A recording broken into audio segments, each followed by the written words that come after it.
Adventure starts at Klein Honda in Everett. Family owned since 1976. We offer a 7-year, 100,000-mile warranty and a 3-day exchange on all new Hondas. Visit KleinHonda.com for specials and a special trade-in bonus.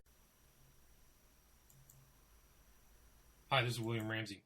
This is the second hour of a 3-hour interview I did with attorney Paul Morantz discussing his book, Escape, My Lifelong War Against Cults. If you're interested in listening to the entire 3-hour interview, please go to my YouTube channel at William Ramsey Investigates. Thank you. Hi, this is William Ramsey. We're back with Paul Morantz, attorney Paul Morantz. We're finishing up his discussion about Synanon, so he has some clips he'd like to play for the audience. Paul, do you have those clips? It's 3 clips from 3 different groups, and if you don't believe that brainwashing exists, you may have a different opinion. You know, they say a picture's, worth 1,000 words. These 3 tapes may be more than my book because it's real. And so, first this is Jonestown, and the setting is before they take the Kool-Aid, and people are giving testimonials to Jim Jones, and one man says that he will lay down his life, and but not his daughter's. And then Jones gets the crowd to sort of convince him that he should kill his daughter, which he finally, if you listen carefully, he says that she'll die too, and then everyone starts celebrating. It's pretty hard to believe. When I used to teach at USC, I actually found that my audience, it was very hard for the students to listen to this tape, so I kind of warn you. Father went on and on into the night, his congregation scared and confused and worried. He needed them now even more. They responded often with shouts of praise and murmurs of amen, and lined up to come to the microphone to testify to their love for him and their love for socialism, a love so pure they would do anything to prove it, commit suicide, even kill their children. How do you feel about you may die tonight? Dad, from 68 to 69, the captain sent me to Vietnam to fight a war that I didn't know anything about. I had no principle to die in that war. You have saved my life so many times, Dad. Now I don't have no life of my own. I'm living on your time. I would die for you right now, Dad. I'm willing to face the front line with you right now. Thank you, Dad. Since I've been here, all I've seen is the beauty of socialism, and I feel that my life is fulfilled. And if death comes, it's no big deal to me because I've already lived my life just being here with the family. Thank you, Dad. Thank you. We were trying to light candles, not push buttons. I'm prepared to die for this family if I have to for freedom. Thank you, Dad.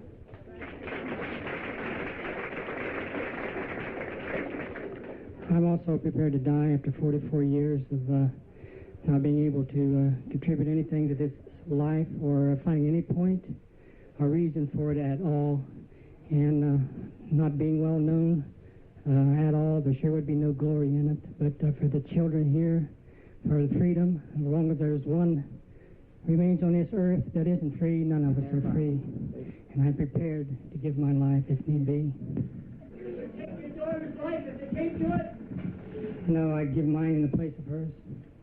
Would you like her to be taken by the fascists then? And hold it now. He walked out on a sensitive point, and that maybe you think about it. They brought up a sensitive question, and you may not understand the gravity of that question, but all of our children have faced this. We went through white nights, so they'll not be hurt by it. We haven't had any child cause us any difficulties by facing this kind of thought.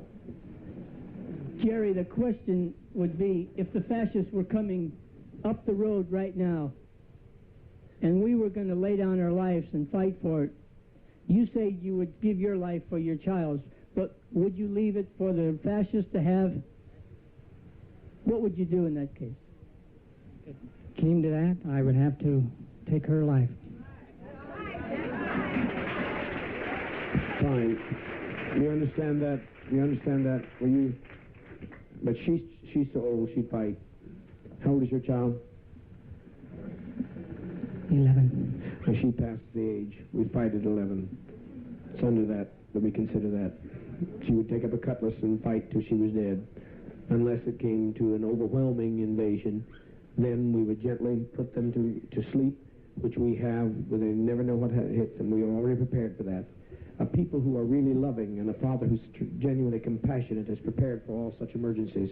But you don't do that as long as there's alternatives in which you can make a mark.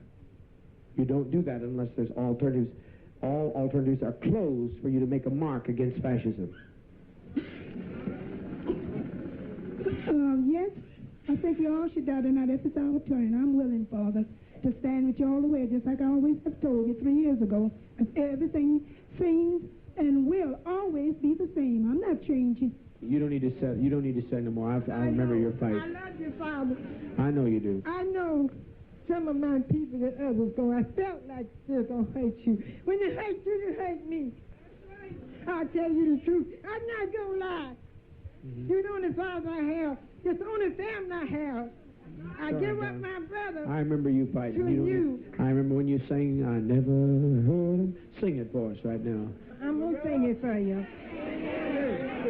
All the days of my life, ever since I've been born, I never heard a man speak like this man before. I never heard a man speak like this man before. All the days of my life, ever since I've been born, I never heard a man speak like this man before. Come on, sing it. Never heard a man speak like this man before. The days of my life, ever since I've been born, never heard a man like this man before. That's true. Wherever in the hell it's brought us on principle, it brought us on courage, and it brought us to the right place. I never heard a man speak like this man before. I never heard a man speak like this man before. All the days of my life, ever since I've been born, I never. Louder, louder. Clap your hands. I never.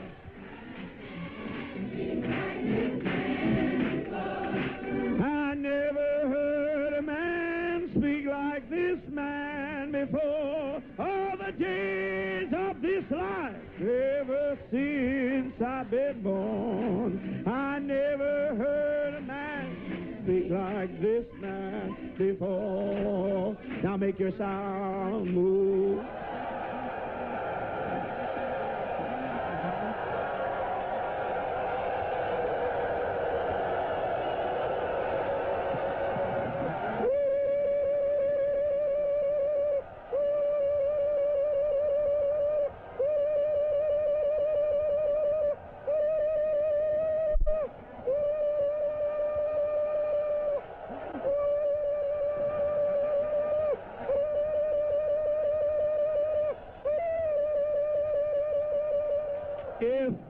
If by any chance you would make a mistake to try to come in and take any one of us, we will not let you. You will die. You will have to take anybody over all of our dead bodies. What you heard was 900 people singing themselves to their death. It's amazing. It's an amazing clip. Yeah. Next one is, this is the Center for Healing Therapy, and when people were brought in, they were made to go for 2 weeks every day to meet with a therapist in a room. They don't allowed to watch TV or do anything, wear makeup, and it's called their intensive. And in this one, the patient tells the therapist that he beat someone blindfold in the chest, and the therapist says, but you knew you could do it, you set him up. And when he refuses to agree with that, you'll hear what happens. Okay. No, I didn't set him up. Did you think you played better than me? Yeah. I wasn't sure. I can't be sure of that. Fucking boy, stop it! Don't do that again! One more fucking time, I'm gonna rip you apart! I'm not fucking around! I mean it! I know you do. God damn it! You want to play innocent right now? No. Well, you better get up and do something about it. Let's hear the innocent boy. Let's hear it. Stop it, God damn it. Say that again. Stop it. Keep saying it. Stop it. Keep saying it. Stop it. I'm not going to stop it until you get that fucking voice out of you. Stop it, God damn it. Stop it. Stop it. Don't kick me, you asshole. I'll get that shit out of you. I know you will. Stop it. You don't want to play innocent? No, I want to play innocent. Then you start talking. Stand up. Now start talking. Oh, you scared me. I can't. Stand up. Now let's hear it. I'm afraid you're going to...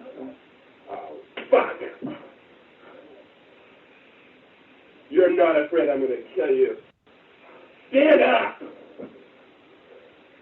Now talk. Nothing's coming out. I'm afraid. That's right. Nothing's coming out.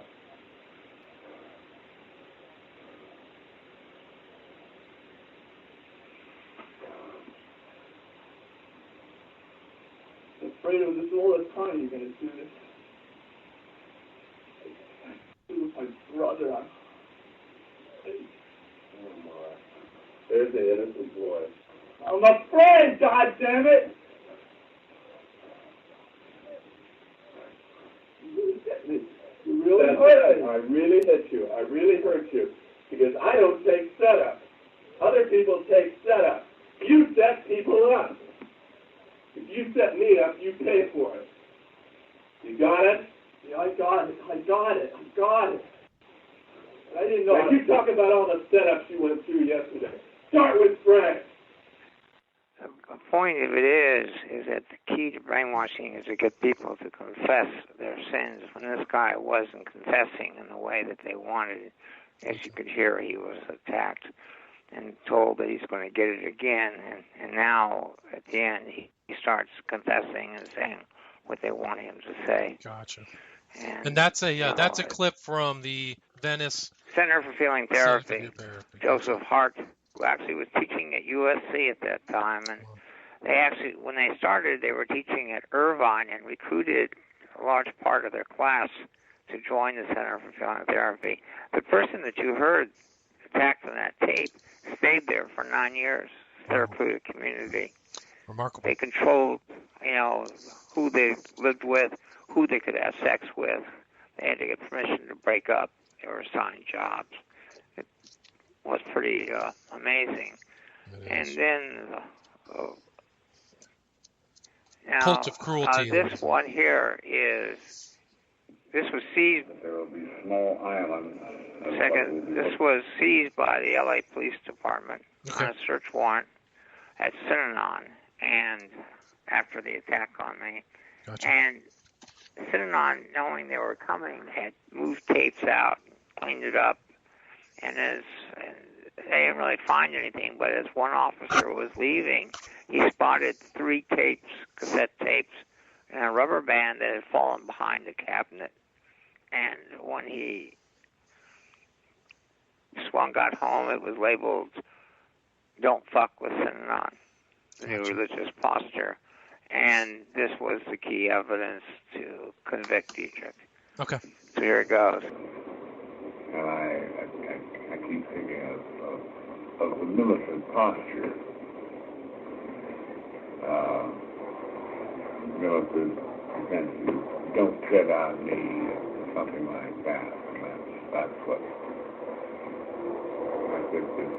I think we must do that. I think we must do that. And I think taking this kind of a posture will decimate our population once again. Because it means doing something, which is, doing something different, which is the most frightening thing in an other-directed society, other-directed mentality, being at all eccentric. And I think it will decimate our population, which will be good. There are lots and lots of people. We don't know who they are yet. Some of them are in cinema, not too many. But they're looking for an aggressive, militant, religious posture, not lying down with the man, and not passive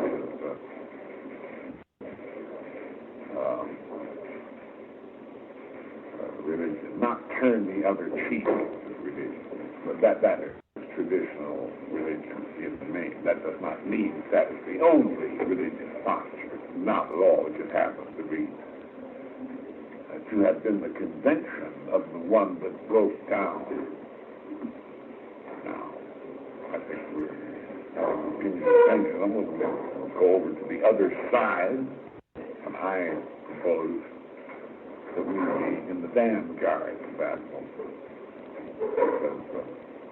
We've already tested it out in very small, tiny, minuscule ways by beating up the Danube punks, by beating up the San Francisco punks, by chasing the dingbats around with our hay roofs and so on. We're beginning now, most ineptly, to throw people downstairs in Santa Monica. We won't be as inept at this in another 6 months. We will not be inept at all. And I think that we could, without too much effort, get a reputation that will be all over the United States within 1 year's time. Don't fuck with cinema in any way. I think that's what that's what I'm trying to do. I'm trying to do that, and I'm trying to bring that about. I think that is is the new religious posture. We'll see. Maybe I'm right. I think we will bring that about. We started quite a while ago with the Imperial Marine deal and so on. We're doing that, taking our best people, putting them into this kind of situation. And it is our intention to do just exactly that. We're not going to mess with the old time, turn the other cheek, and religious posture. We're going to, our religious posture is don't mess with us. You can get killed dead. Physically dead. And we're going to crack some bones. Not too many, you don't have to. You've proven that. And we're going to react to all aggression toward us. We either think we have a good thing here or we don't. If we have a good thing here, then we're not going to permit people like greedy lawyers to destroy it. And we're going to make certain that they don't and that their friends know about them. That's remarkable. Well, what year was that? Yeah, and it was remarkable, but as I'm listening to it, who does he sound most like that you've been hearing, talking somewhat similar to that? Well, that guy, that Dieterich sounded a lot like Jim Jones to me. Very aggressive. Well, yes, but I'm talking about in the recent last year. Oh, I think that Trump. Yes. We're going to bring back waterboarding. We're going to do a lot more. We're going to, make America great again by, what we're going to do to our enemies. I want to stop the libel laws. It's one of the reasons I'm frightened is because I've heard this tape, and I could, similarities. Do you know what year that was that he recorded that? Yes, it was September 5th, 1977. 77, so it was But this was at Morning Court, in Morning Court in Synanon. Dietrich would have the microphone be played on the wire, be over breakfast, and it would be replayed over and over again. But they would write down summaries of his speeches at Think Table, and later when Dietrich was arrested, they had his Think Tables for all of 77 through to the present, and from the summaries you can see that this was a constant theme repeated over and over again at Morning Court, what they're going to do to the enemies. Right. Well, he repeats himself, too. That's kind of like a rhetorical strategy, too, is to impart that upon people by just saying, it's a new, different posture. No more, turn the other cheek. He just sees that over. How long did that tape go for? Well, I just paid you, part of it. How long is this usually? Went on. Well, like 30 minutes? Would he drone on for hours? He might. He could go on because he could go from subject to subject. There was another tape that they seized called "The Freebies Are Over," which planned how they were going to get the money out of Synanon to their private pockets. Gotcha. But what's amazing is later is in the tape is one of the lawyers speaks up, and it's like talks about me. And so you realize that makes it so chilling is you can hear people, having breakfast and listening and joining, saying yes. And there's nobody who says, wait a second, we can't kill people. Right. Yeah, it's crazy. Well, let's go back. Let's go back to where we think it's crazy, but it's not. Well, it's the way human beings are. It explains. Cults are microisms of larger society. When you really study them, you sort of understand what happens in nations at a bigger level. You sort of understand, why ISIS was so predictable a result from the Iraq War. You understand how people polarize, particularly when they're attacked. Right. And I think it had a lot to do with the way the election went. Was the if you look at my book, it was written 2011. It came out in 2012. Mm-hmm. And I said, what does the future hold after the economic chaos in 2008? Right. The fear over loss of jobs the modern technology has and the globalization, and then the ability for someone to rally people through social media. What will the future hold? Of course, I never said, the person, that was very portentous because Trump clearly is playing off of people's fears, and he's a master of social media. They say he's one of the best users of social media they've ever seen in a political sense, sending tweets all day. It may be, but what was more interesting to me in one sense was that, the media took Nixon down. Bush had this high rating, and then when they finally woke up, the media took Bush down. But Trump, the media exposed him way before the election. I mean, nonstop. I was just wondering, who's reading Time, Newsweek? Who's listening to John Oliver? It was hard.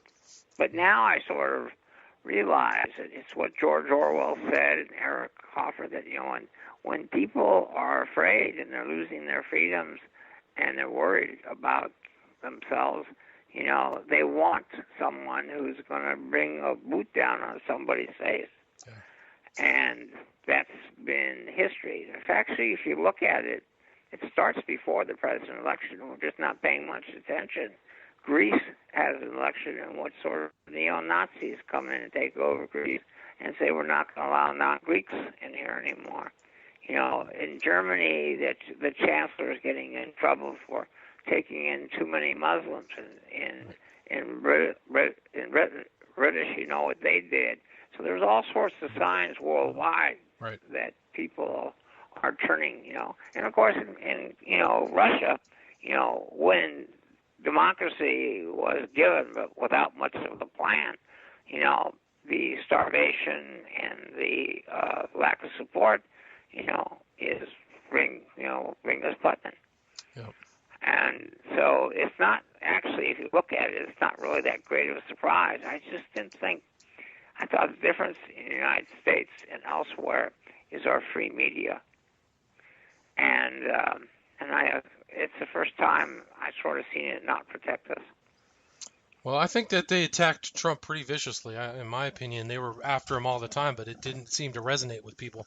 I think it may have actually worked against them because that solidified people's position, like, these people are all a cartel.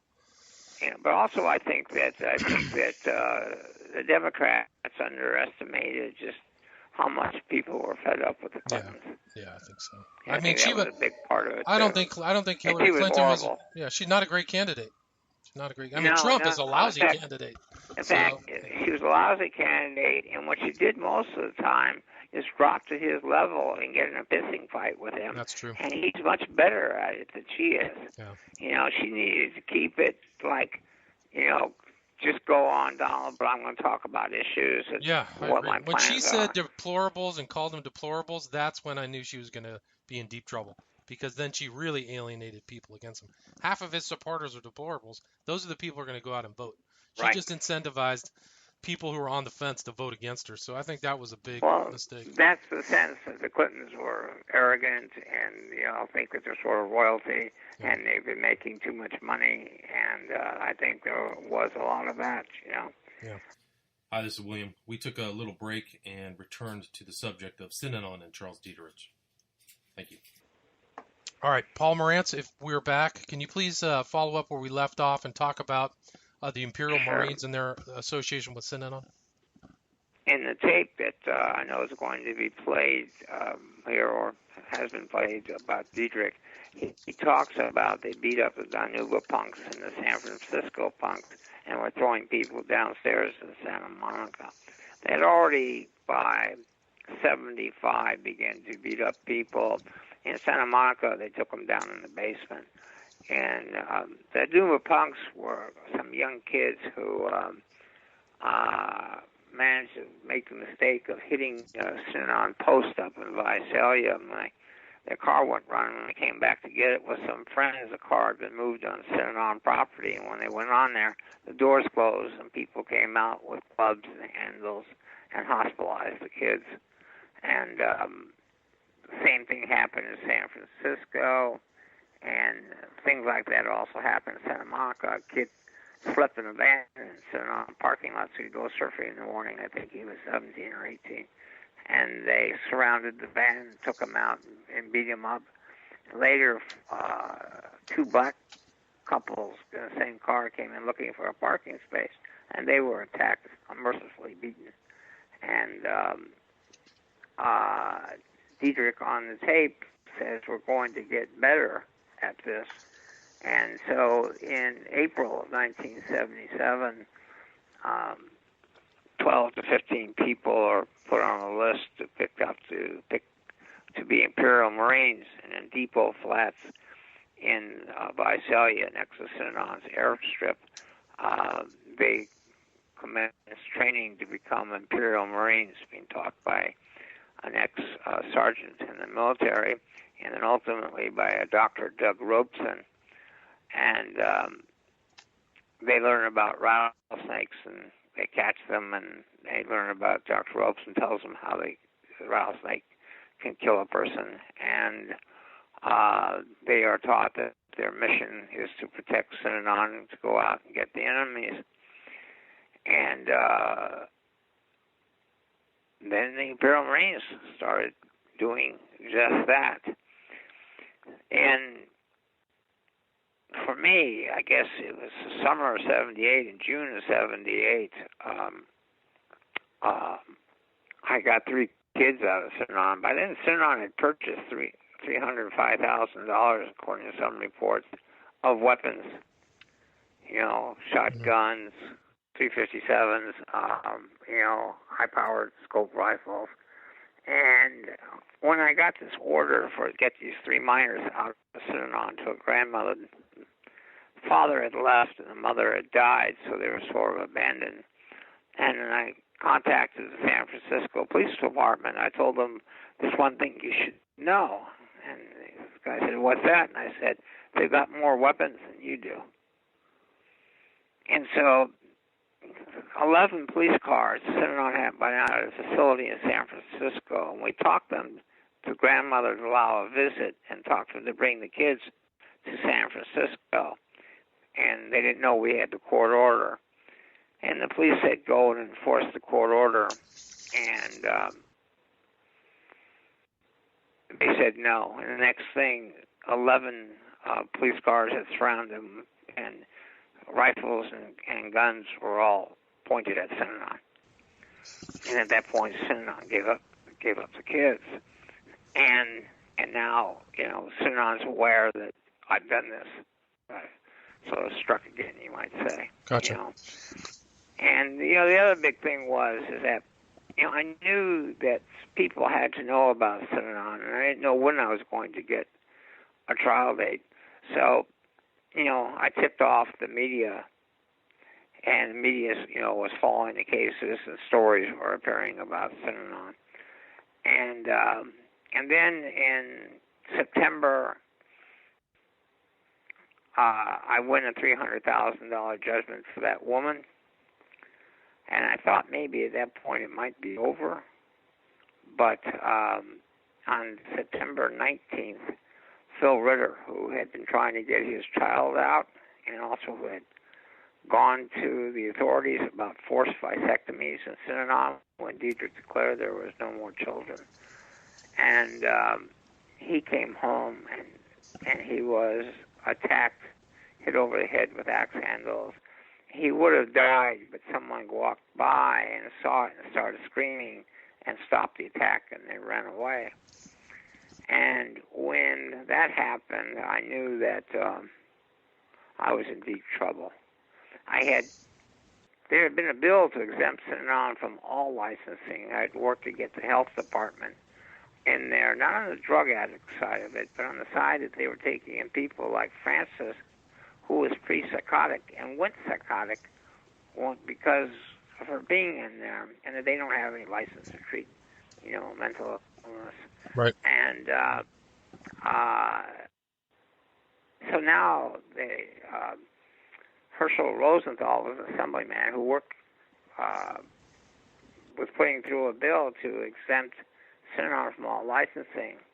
Barbara Boxer was then a Marin County councilwoman, and she had somebody in the county council call me and request that I go to Sacramento to defeat the bill. She was kind of afraid because they were constituents, and Marin County was very sparse in those days, small little towns the size of Synanon.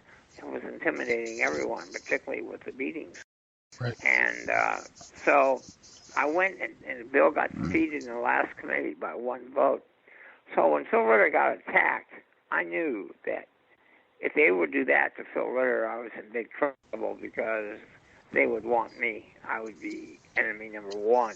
Right, and they had said, and Diederich had said on the wire, he said, who is this guy Morantz? Why didn't someone break his leg? So he had said threatening things about you, probably without your knowledge at the time, right? Well, I had heard that. People who had been in Synanon and came to see me, told me he was saying things like that. So that wasn't really so much new news. But a former Synanon lawyer whose nephew was still in there called me and said, Paul, I've talked to some people in Synanon, and they say that they're broadcasting your address on the wire. Wow. And that got me. At that point, I went and purchased a shotgun. I thought it was a very good idea. As I told the LA Times, I said, Synanon's going to try to kill me. And they printed it. And I thought, well, now they're not going to want to prove me right, so this should stop it, Gotcha. But I was wrong. And it was a very tough time from the moment of Phil Ritter's attack to the day that I got it was an incredible 2.5 weeks, sleeping with a shotgun by my side, afraid someone, if my dogs barked, to, go out in the backyard to, jump if I heard a crack. I would search under my car before I started it. I would be so careful crossing the streets. And I remember I told Dave Mitchell, who won the Pulitzer Prize for his coverage of Synanon, that if it looks like an accident, promise me that you'll never stop investigating. Right. So you were expecting to be jumped or run over by a car or something like that. Yeah, I thought they would try to make it look like an accident because it was it would be so obvious if something happened to me. It would be like, be signing a death warrant, Right. And then what happened next? Joe Musico, who won Morantz, said, he'll blast me with a shotgun on the freeway, but someone else suggested putting rattlesnakes in my mailbox, and that's what they did. That's what they did. So you walked out to your mailbox in the afternoon. When did it happen? No, my mailbox was in the wall.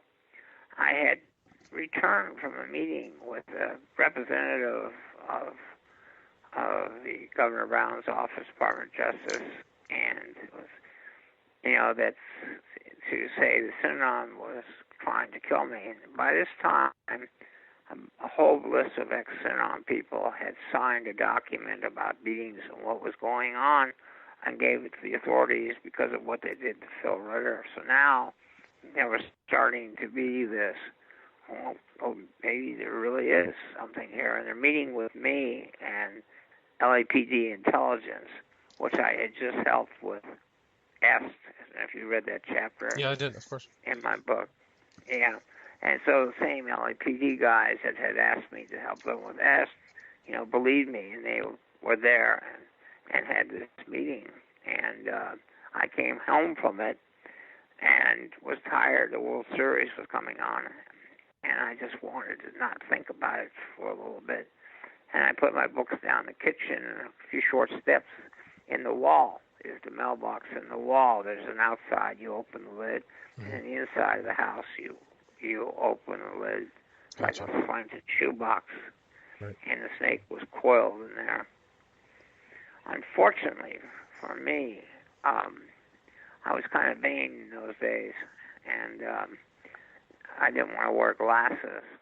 And contact lenses, they were just hard, not soft ones, and they kind of hurt, so sometimes I just didn't wear anything. I think that if my glasses were on order, if I had been wearing my contacts or wearing glasses, I think I would have seen what it was inside the grill, and I would not have gotten dead. But because it was blurry to me, I thought it was a scarf or an oblong package. You never would think a rattlesnake. And, of course, his tail was removed, so it didn't rattle. I still look upon myself as stupid, and people say, well, no one would expect a rattlesnake in your mailbox. But I should have expected a bomb. Seeing an odd package in there. I should have gone down real close and inspected it. And if it was an odd package, call for the bomb squad. Gotcha. It's pretty stupid for some. What happened after it bit you? How did you, you were lucky to survive. How did you save your life?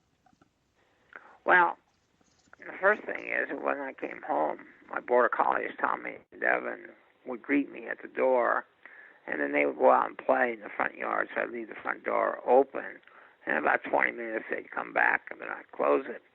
Well, they heard me scream, and they were coming charging full speed back to the front of the house, and the snake had recoiled on the floor, and so I had to risk getting bit a second time to get sort of over the snake and shut the door on my dogs. And then I used to study when I was in elementary school, sort of herpetology as a hobby, and I used to catch lizards and things. And I sort of knew that I was supposed to get ice. I knew I had to stay calm, and when you opened the back door, I knocked out the wood piece that would keep the sliding glass door from opening so someone could get in. I went out the rear of the kitchen door and locked it as I went because I wanted to make sure that no kids came in the house. And then as I went out the back door, I started screaming to my neighbor to call an ambulance, and that I had been bitten by a rattlesnake, with Synanon. And apparently I was in the street pretty much screaming, and people came out, and they laid me down and put blankets over me. And as with luck would have it, one of my neighbors at the college he was at, he had just taken a course on what to do in a rattlesnake bite. Wow. And he, cut my hand and tied a tourniquet, took off his shirt and tied a tourniquet, and he may have saved my life. Wow, that's amazing. That's very fortunate. Yeah. Very fortunate. So back then, that was a big story in the local news and the media, correct? Yeah. In fact, I remember, they didn't have enough anti-venom at Santa Monica Hospital. I got 3 vials and then was transferred to USC, which was a snake capital, actually, of treatment in the world at that time. And I remember the doctor, young woman doctor, came in, and she sort of laughed and said, "How did a big, strong man like you manage to get bit by a rattlesnake?" And I said, "It was in my mailbox. It was a murder attempt." And she looked at me like, "What?" And then all of a sudden, she heard noise behind her, and she saw all the policemen lighting up the hallway to protect me. Amazing. That's an incredible story. There's a picture of you in your book in the hospital bed with tons of photographers and guys from the media taking pictures of you. It's a pretty interesting. Yeah, it was a pretty amazing thing because, it was like at the time, even though I see some new stuff on TV, I had no idea what was going on in the outside world. I didn't really have quite the sense of that this was the biggest news story in the world at this point. And so when they told me that they were taking me in the room to talk to some press, I just expected, a few media people. And when I was wheeled into that room, I was shocked. Yeah, it was a big story. Unfortunately, I gave such a big speech about how there was going to be more violence and more cult violence that 2 of the people who were there went to Jonestown and died. That's a remarkable story. You even merited a comment from William S. Burroughs, who said, "Hardcore Synanon members still believe the media put that rattlesnake in Paul Morantz's mailbox to discredit Synanon. Is there any limit to brainwashing?" William Burroughs wrote. Yeah, it's become a famous quote. I feel kind of honored. I always remember Chevy Chase's comment on Saturday Night Live. What did he say? Well, he used to do this newscast where he was a newscaster, and he said, "Today, Synanon, the drug rehab, has announced that it's Christmas going out of business sale. So send in your checks early to get a rattlesnake for your very own mailbox." Wow. Oh, I didn't hear that. Yeah, it becomes sort of a national joke. Another one was, why did 1,000 Synanon people commit suicide? Why? To keep up with the Joneses. Oh my gosh. So what was the fallout from the rattlesnake bite, and how did that affect Synanon? Well, Synanon is pretty amazing. Dan Garrett, who was the head of the Synanon legal department, who had, trashed and defeated everybody, finally he took it over running Synanon because Diedrich was now stone drunk and, was put in jail and everything. And when Diedrich sort of came out of it and found Garrett in control, he sort of pushed Garrett out. Howard Garfield had left just before the attack, and a lawyer in San Francisco. A lot of people believe it was because of they were planning the murders, and some people also think that there might have been some conversation about group sex. You know, in December '77, Diedrich, after his wife died, ordered all the couples to change partners, and so they didn't know what he was going to do next. But so Phil Burdett sort of inherited it, and there was an onslaught of litigation with Synanon in the criminal case. You know, there's a very short aside story to this that is kind of interesting, if you want me. Yeah, please do. Please tell me.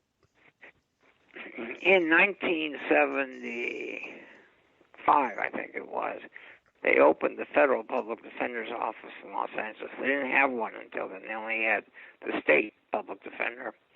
And a man who had been framed by a detective in Buena Park and spent 2.5 years in the federal penitentiary, a private investigator for this new office was able to prove the frame and got him released from prison, and they arrested the crime lab guy who manufactured the evidence against him. And I went to do a story. You know, I remember I was doing magazine article writings, and I wrote this for Coast magazine. And I went and interviewed the very first man to serve as federal public defender, and his name was John Van de Kamp. And we sort of hit it off, and then he called me to tell me how much he liked the article. And I said to him, you know, John, I know that you're going to be a politician. I know that this is just your first stepping stone. And I said that I hate politics, but I believe in you. And I said, if you ever need to have a volunteer, or you need volunteers for something when you make your move to run for offices, you can call on me. And he never did call on me. But when I got the rattlesnake, John Van de Kamp was the district attorney of Los Angeles. Interesting. Yeah. And you know, so Synanon never knew that, you know, Van de Kamp assigned the 3 best deputies in his office. You know, major crimes went into, you know, they were working on the Hillside Strangler, but now they're working on Synanon. You know, it was pretty amazing the job that the police and the district attorney's office had done. What criminal charges were filed against Synanon? What's that? Do you know the criminal charges that were filed? Were they convicted? Yes, conspiracy to commit murder, and also Diedrich was charged with ordering a kidnapping of somebody. Gotcha. But the story of how Synanon ends is Synanon is to the guilty pleas were in 1980, and Synanon is not only surviving, but they're getting richer. People are still sending money to for the merchandise, right? For the merchandise. Merchandise, and they're making money. I think you even had somebody on your show who, you know, didn't die in Jonestown, who joined Synanon after the rattlesnake. Yes. Yep. So what happened is that finally in '82, I have to tell an interesting little story.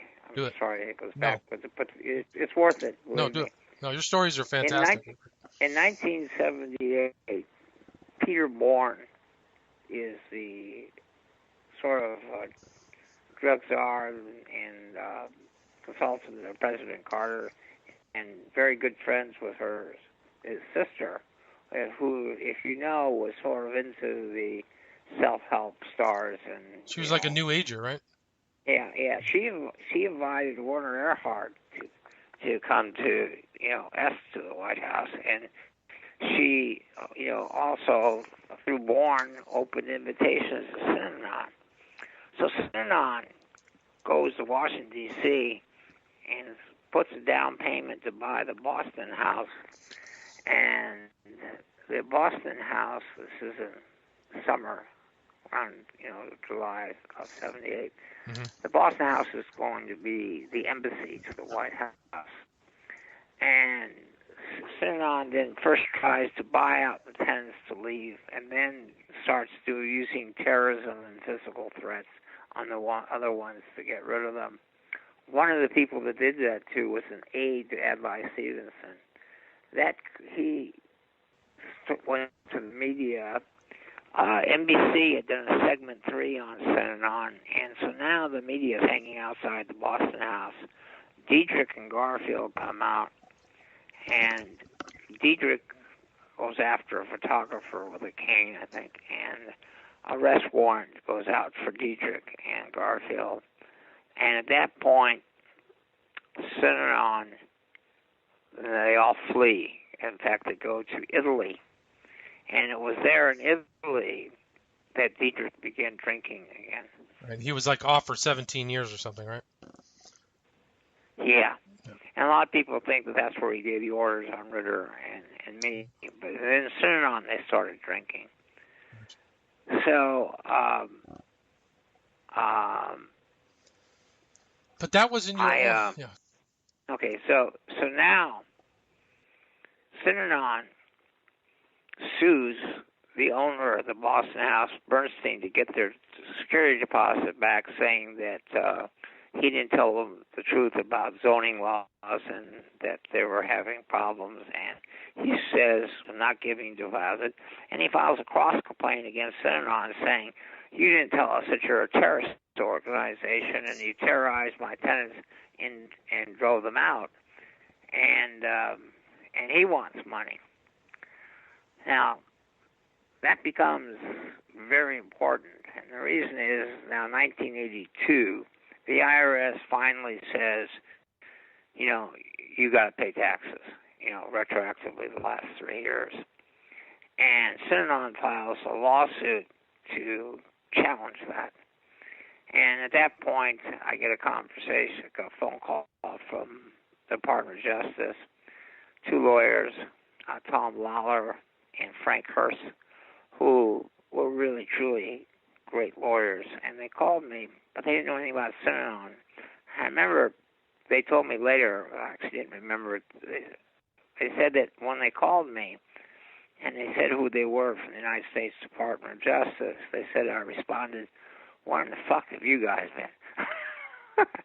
So, anyway, they were there now, and I then became a consultant to the United States Department of Justice, and it sort of changed direction. The case was sort of built around that time, that the money that had been taken out of Synanon into the private pockets of people, and to money paid over to Dietrich's bank account, and to the fact that there was no charity purpose. But there's another rule of law that says that even if you are a charity, there's no absolute right to not pay taxes. We do that on the assumption that you're serving the public good. We give you this gift. So we are making like a contribution to your charity. But if you do things that are against public policy, well, then we don't want to make a gift to you, and you got to pay taxes like everyone else. The United States Supreme Court rendered this case in the case against Bobby Jones University, which was running a college that did not allow blacks to date whites. So they said, well, that's against public policy, so we don't care if you're church-owned or not, you're paying taxes. And so what I said to them, I said, it seems to me like terrorism and trying to kill people is sort of against public policy.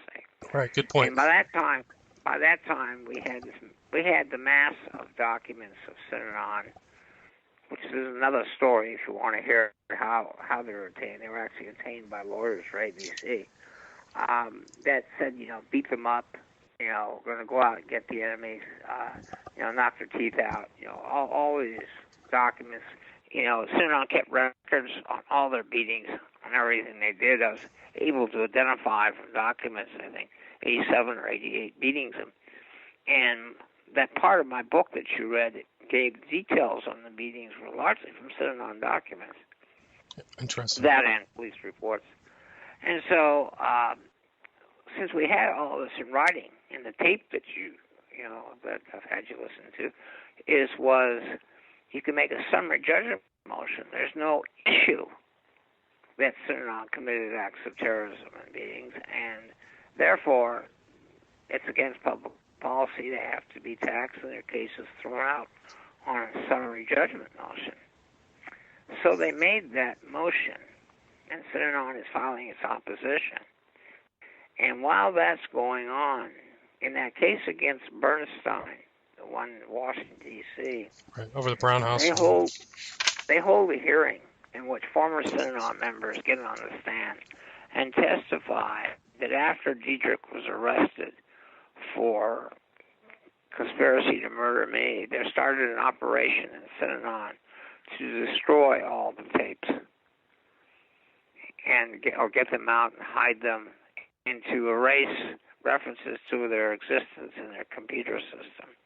There was 11 days of testimony, and at the end of the hearing, the judge issued an opinion that Synanon was guilty of destroying evidence relating to the issue of whether or not they were a terrorist organization, that the legal department was part of it and with knowledge of Synanon, and said, therefore, they've fought upon the court and denied the right to a fair trial and granted judgment to Bernstein. Now, there's a ruling in law that exists that if you lose on one issue in a case, you lose that issue on every case. We don't want second trials of issues where you can get conflicting rulings. So it's called collateral estoppel. Mm-hmm. If you have a clear ruling that the person's guilty of this, then in every case that's ever filed, he's guilty of this. So I actually wrote a letter. I didn't even realize that it was me until I happened to find it maybe a couple months ago.